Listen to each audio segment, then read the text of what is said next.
Hello people of the internet, this is Lee, and today I will be reviewing issue 1 of Imperial from Image Comics. This is a book by Steven Seagle with art by Mark Dos Santos. I'm gonna say quickly that honestly I just wasn't impressed by this title.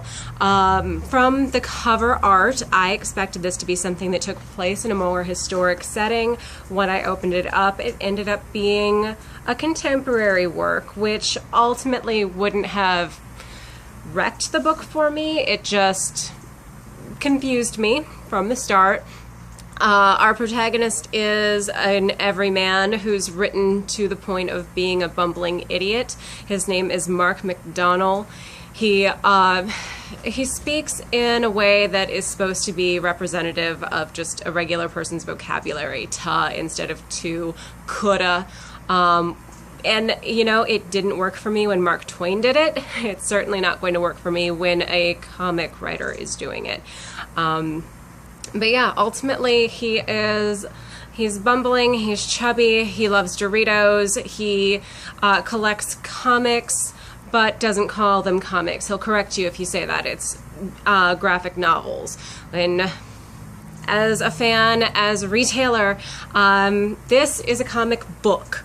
It is not a comic strip, which is what he was referring to. It is not a graphic novel, which you'll see behind me. This is a collection, making it a graphic novel, a standalone story that is contained within a single volume, but that has an actual binding, is a graphic novel. It can also be called a trade paperback, but that's the difference there. Yes, he's a bumbler who uses English poorly, and who is he has a wife, a fiance. She's going to be his wife. That is, it's pushed upon us that she's a feminist from the beginning. She's not going to take his last name. They're trying to paint her as strong, and I love me a strong female character, but to force it upon me by use of just feminist ideals isn't doing it for me. You can paint a better picture with situations than just a few words here and there. She also, of course, does not understand his love of dolls, which is how she labels a box for his action figures, busts, and statues. That he got right. But yeah, to reduce someone who loves comics to a Dorito-eating, overweight guy who can't use his speech appropriately felt really disrespectful to fans of the medium. It also made it seem like the book is not written by a fan so much as somebody who just has some ideas.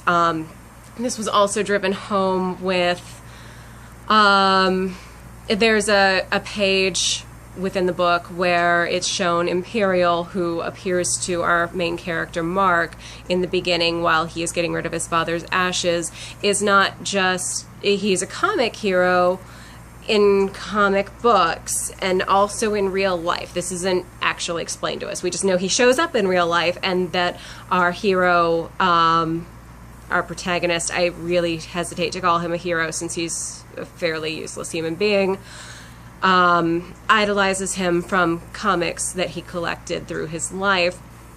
It shows an aged page. Given the age of the character, it should be probably an 80s page, but instead it's more set to look like a 60s effect, but it's done very poorly. The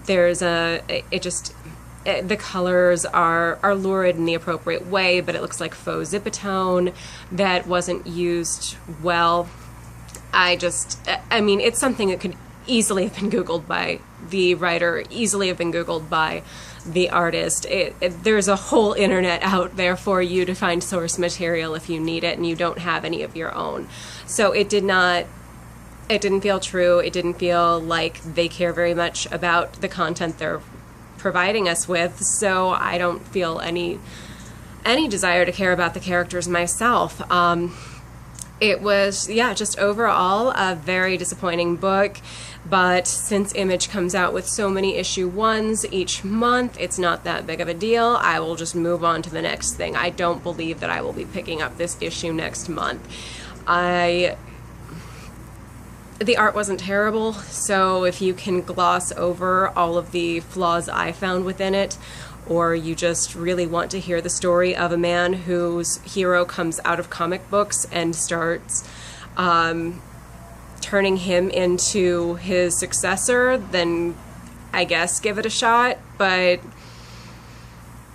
I'm pretty thoroughly warning against it, that it's not worth the time it's going to take to sit down and read it. Granted, there's not a lot of words to a page, and certainly not anything that's intelligently written, so it's a quick read. You can get through it super fast. I just don't think that it is worth the $2.99 price tag. So, Imperial, pick it up if you feel like it, but I am strongly not endorsing it. That's my review for the day. Thank you for tuning in, and have a good one. Bye!